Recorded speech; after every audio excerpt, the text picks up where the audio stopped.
وقال النبي صلى الله عليه وسلم لا تزال طائفة من أمتي ظاهرين على الحق لا يضرهم من عاداهم. قيل أين هم يا رسول الله؟ قال في بيت المقدس وأكناف بيت المقدس. قال ترامب إن شعوب المنطقة نعمل لمصلحتها ولا بد أن تقبل بما عملنا. وقال النبي عليه الصلاة والسلام لو لم يبق من الدنيا إلا يوم لطول الله ذلك اليوم حتى يقاتل آخر هذه الأمة الدجال. قيل أين هم يا رسول الله؟ قال أنتم شرقي نهر الأردن وهم غربيه، حتى يختبئ اليهودي من وراء الشجر أو الحجر فيقول الشجر أو الحجر يا مسلم يا عبد الله هذا يهودي ورائي تعال فاقتله. قال ترامب لا بد للعرب أن يعتذروا عن الحروب التي خاضوها. وقال الله عز وجل ولا تحسبن الذين قتلوا في سبيل الله أمواتا بل أحياء عند ربهم يرزقون. إما أن يقتلنا كلام ترامب وأعوانه، وإما أن يحيينا كلام الله، ونحن على مفترق الطرق، لأنهم يخوضون حربا عقائدية يقرؤون ما هو مسطر في توراتهم ويعملون بمقتضاه، ونحن أمة إذا لم نعمل بما جاء في كتاب ربنا فلا قيمة لنا. نحن اليوم في حالة ضعف، والضعف لا يعيبنا والاحتلال لا يعيبنا، فإن الله عز وجل يقول وتلك الأيام نداولها. وقال الله عز وجل ما كان الله ليذر المؤمنين على ما أنتم عليه من غلبة وقوة وارتفاع شأن حتى يميز الله الخبيث من الطيب. فإن كان هنالك من كلمة نقولها فأنا أقول لك شكرا ترامب، لقد كشفت الحقائق ووضعت كل واحد أمام شخصيته وقلبه وفؤاده. إن القدس ليست حربا ولكنها مشروع أمة. القدس ليست حربا ولكنها مشروع أمة نحتاج فيه إلى أمران. الأمر الأول ألا نقنط، ألا نهزم. لئن غلبنا على الأرض فما ينبغي أن نغلب على عقيدتنا.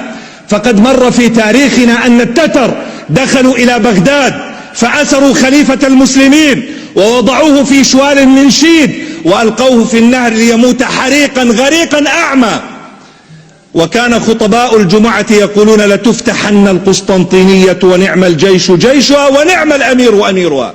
وكان صوت الهمس وقتها يقول انظروا ماذا يقولون وصدق الله وكذب التتر، ونحن اليوم نقول صدق الله وكذبت رنبو أعوانه. والأمر الثاني أننا نحتاج إلى إعداد مشروع لا إعداد حرب، فنحن ضعفاء والضعف لا يعيبنا، ولكننا نحتاج أن نجعل مشروعا لأبنائنا نقولها لهم ولو كلمة: فلسطين عربية من بحرها إلى نهرها ومن شمالها إلى جنوبها، وبالعامية لن يضيع دين وراءه مطالب. فلسطين عربية من بحرها إلى نهرها ومن شمالها إلى جنوبها. فلسطين عربية، فلسطين عربية، فلسطين عربية، فلسطين عربية، فلسطين عربية. ناظرین، آپ نے ان کی تقریر سنی۔ تقریر سے قبل اس امر کی وضاحت کرنا چاہتا ہوں کہ یہ جو قبل ازیں بات کی تھی کہ یہ عربوں کو غیر عربوں سے جو بہت برتر سمجھتے ہیں،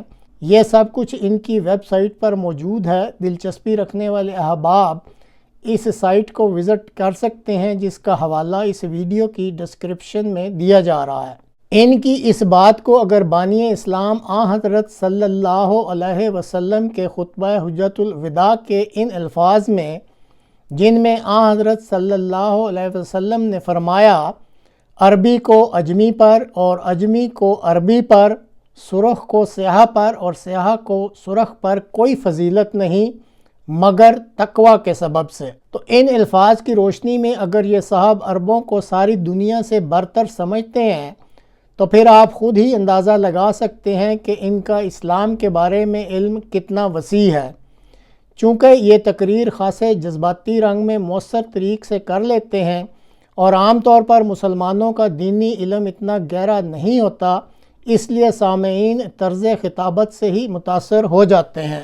ان کی تقریر کے دیگر مندرجات پر میں کوئی بات نہیں کرنا چاہتا، لیکن فلسطین کی سرزمین پر یہودیوں پر پہلے کیا گزر چکی ہے، موجودہ صورتحال کیا تقاضا کرتی ہے، اور اس سرزمین پر حکومت کا حق کس کا ہے، اس کے بارے میں احمدیہ مسلم جماعت کے چوتھے سربراہ حضرت مرزا طاہر احمد رحمہ اللہ تعالیٰ نے قرآن کریم کی سورہ بنی اسرائیل کی آیات 5 تا 9 کی وضاحت میں یہ بیان کیا ہے کہ ماضی میں یہود کو ان کے اپنے جرائم کی بنا پر ان کے اپنے وطن فلسطین سے نکال دیا گیا تھا، اور اللہ تعالیٰ کے بہت ہی سخت نگران بندے ان پر مسلط کیے گئے تھے، جو ان کی شہر کی گلیوں میں داخل ہو کر تیزی سے آگے بڑھے تھے اور تمام شہر کو ملیا میٹ کر دیا تھا۔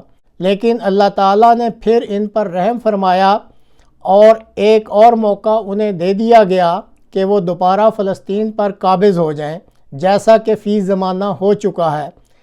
لیکن اپنی وضاحت میں آپ رحم اللہ تعالیٰ نے یہ بھی فرمایا ہے کہ اگر یہود نے توبہ نہ کی اور اللہ کے بندوں کے ساتھ رحم کے ساتھ پیش نہ آئے تو پھر اللہ تعالیٰ انہیں یعنی یہود کو فلسطین سے خود نکالے گا، نہ کہ مسلمانوں سے جنگ کے نتیجہ میں، اور پھر ان کی بجائے اللہ تعالیٰ اپنے صالح بندوں کو فلسطین کا بادشاہ بنا دے گا۔ ظاہر ہے کہ مسلمانوں کو تب تک فلسطین پر غلبہ عطا نہیں ہو سکتا جب تک وہ اس شرط کو پورا نہ کر لیں کہ اللہ تعالیٰ کے صالح بندے بن جائیں۔ اردن کے ممبر پارلیمنٹ نے اپنی تقریر کے آخر میں بہرحال ایک ایسی بات ضرور کی ہے کہ ہم عربوں کو جنگ کی ضرورت نہیں بلکہ نظریاتی اور عقائد کی منصوبہ سازی کی ضرورت ہے، اور پھر وہ کہتے ہیں کہ اسی چیز کی ہماری اولادوں کو بھی ضرورت ہے۔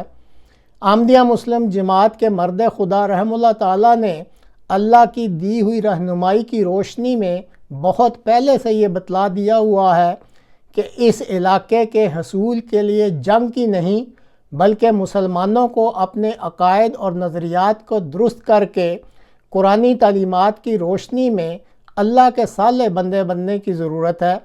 اب دیکھتے ہیں عرب اقوام کب اپنی مذہبی اصلاح کی طرف توجہ دینی شروع کرتی ہے اور یہ صاحب اس اصلاح میں کیا کردار ادا کرتے ہیں۔